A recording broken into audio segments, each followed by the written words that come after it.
Since my last video, I figured a few things out, and I spent about 30 minutes or so with a typo in my code that totally made things not work. But I had all these 4 cubes before. I added a particle system. I haven't figured out explosions yet, but I did add this. I figured this out. Ignore player enemy switch. I added a little box, and it's just a cube. Let's see if I can zoom in on it. Just a cube, and it says ignore player enemy switch and a label. It's a copy of these cubes, really. And I changed a few things around, like it's a trigger, and I added a rigid body, and I made it kinematic. Now, some of this may not be necessary, but now it runs this ignore collision script. And pretend like none of this is here for a second.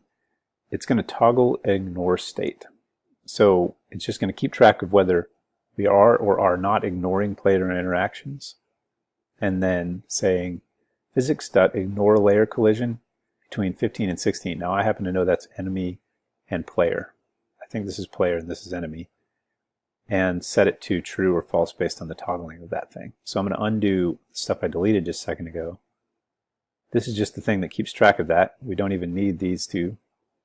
And then on trigger enter just does debug log and calls this. And on collision enter, this is so I can keep track of what's colliding or triggering with what.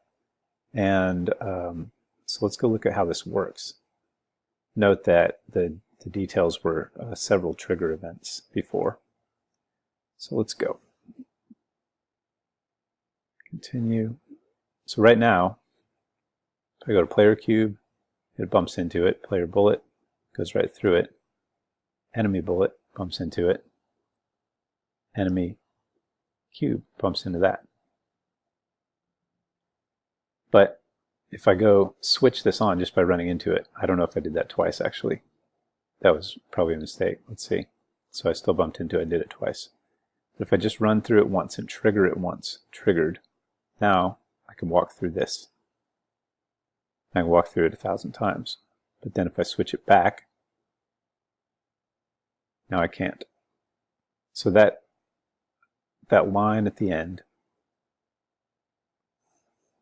physics.ignore layer collision, makes a big difference. And then I'll show you how I knew which layer was which. There might be a better way, but I went to add layers, and it's just got a list of the layers. And so I had user layer 15 friendly, user layer 16 enemy.